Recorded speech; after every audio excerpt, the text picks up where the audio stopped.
Hello, welcome to Belajar Mandiri 1 with me, Miss Asifa. So today we're gonna discuss about to be, affirmative, and negative.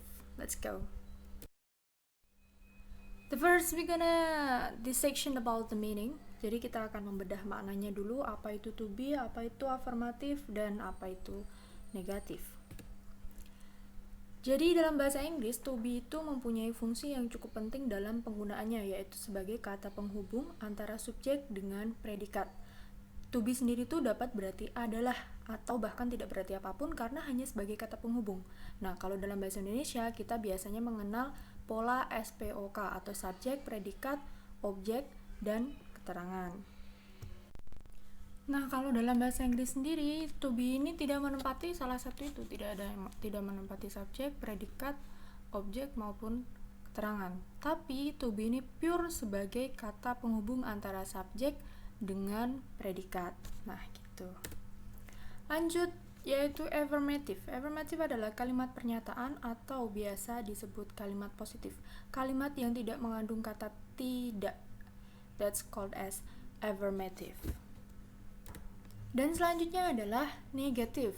Sesuai dengan namanya, negatif adalah kalimat penyangkalan dari sebuah pernyataan. Maksudnya adalah kalimat yang mengandung kata tidak, atau dalam bahasa Inggris kita biasa menyebutnya sebagai not. Nah, jadi sesuatu yang mengandung kata not itu adalah kalimat yang negatif. Gitu. Oke, next selanjutnya kita bakal bahas tentang types of to be atau macam-macam to be dalam bahasa Inggris. Ada berapa aja? Check it out. Ada 3 macam to be yang akan kita pelajari hari ini, yaitu is, am, dan juga are. Is, am, are. Oke, ingat-ingat is, am, are. Is, am, are sendiri ini merupakan to be dalam bentuk present tense. Digunakan untuk kondisi waktu yang saat ini. Gitu. Is, kita akan bedah satu-satu ya, mulai dari is. Is itu digunakan untuk he, she, it, dan juga the third singular person. Apa sih the third singular person itu? Kita biasanya mengenal third singular person atau dalam bahasa Indonesia berarti orang ketiga tunggal. Orang ketiga tunggal kita biasa menyebutnya sebagai dia. Ya, dia karena dia datang sebagai orang ketiga. Oh, tidak. Oke, kembali ke topik. The third singular person adalah orang ketiga tunggal. Misal, nama orang Nadia, Asifa, Dea, dan sebagainya lah. Atau bisa juga dengan misalnya my father, my mother, my uncle, dan seterusnya. Nah, contoh yang pertama adalah he. He is a taxi driver. He digunakan untuk kata ganti dia laki-laki. He is a taxi driver means dia laki-laki adalah seorang supir taksi. Yang kedua, she is very smart. She is very smart. She digunakan untuk kata ganti dia perempuan. She is very smart berarti dia perempuan sangat pintar. Nadia is at the supermarket. Nadia is at the supermarket. Nadia bertindak sebagai orang ketiga tunggal yang tadi saya sebutkan. Nadia berada di supermarket. Nah, untuk it-nya sendiri, it itu untuk kata ganti benda ataupun binatang. Gitu. Next, kita menuju ke am. Hanya untuk subjek I am. I am a student at NCL Madiun. I am a student at NCL Madiun. Saya adalah seorang siswa di NCL Madiun. I am a lazy person. I am a lazy person. Saya adalah orang yang malas. I am at the hospital. I am at the hospital. Saya berada di rumah sakit. Dan yang terakhir adalah are. Are digunakan untuk they, we, you, atau plural person. Plural person ini apa? Plural person ini adalah lawan dari singular person. Kalau singular tadi adalah satu, kalau plural itu berarti dia lebih dari satu. Contoh, they yang berarti mereka. They are my favorite boy group from Korea. They are my favorite boy group from Korea.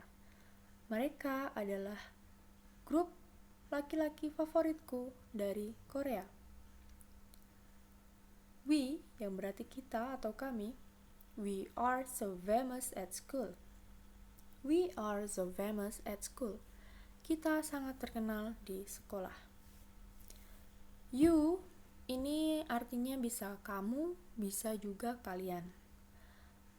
Contoh yang ketiga, Rama and Sinta are the best couple ever.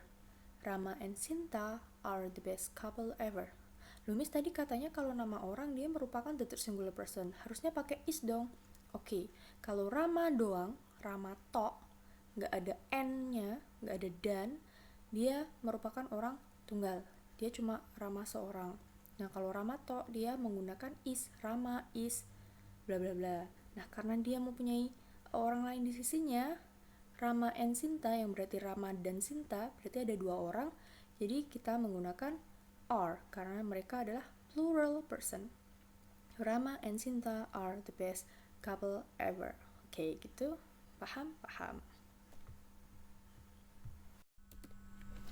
Oke, selanjutnya adalah kalau yang tadi nih, yang tadi kita belajar tentang affirmative, bentuk affirmative-nya, yaitu kalimat pernyataan.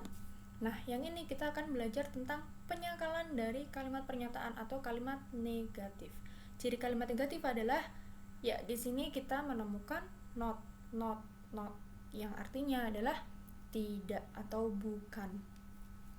Oke, langsung saja. Yang pertama adalah is not. Dia bisa disingkat dengan isn't. Is not, isn't. He isn't a doctor. He isn't a doctor. Dia bukan seorang dokter. Yang kedua, she isn't stupid person. She isn't stupid person. Dia bukan orang yang bodoh. Dan yang ketiga, my cat isn't at its cage. My cat isn't at its cage. Kucingku tidak ada di kandangnya. Kucingku nggak ada di kandangnya. Oke, paham?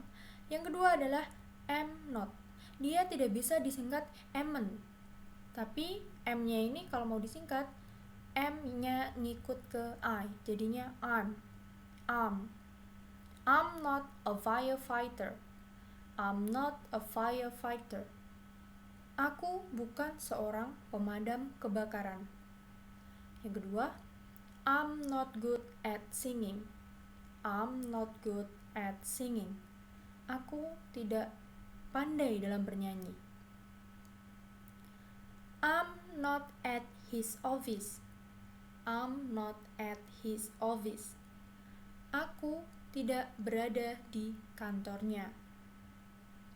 Dan yang terakhir adalah are not, atau kita bisa menyingkatnya menjadi aren't. They aren't my parents. They aren't my parents. Mereka bukan orang tuaku. Kayak meling kundang ya. Oke, lanjut. We aren't happy. We aren't happy. Kami tidak bahagia. Kenapa tuh kira-kira? Ya. Yang ketiga, Salsa, Brian, and Rosie aren't best friend. Salsa, Brian, and Rosie aren't best friend. Salsa, Brian, dan Rosie bukanlah sahabat. Gitu. Easy dong ya.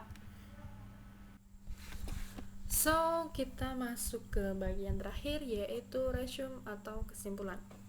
Dari affirmative kita bisa tarik kesimpulan kalau untuk kamus affirmative yaitu subject plus to be, yaitu is, am, dan juga are yang tadi, plus noun itu kata benda, adjective kata sifat, adverb kata keterangan waktu maupun tempat.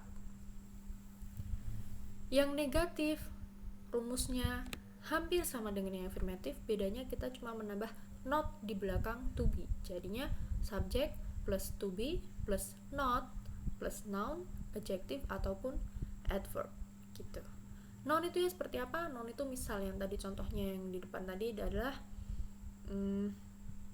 I am a student. Student di sini bertindak sebagai noun. Untuk adjektifnya misalnya I am beautiful. Beautiful adalah kata sifat. Sifat yang menerangkan bahwa saya adalah seorang yang cantik.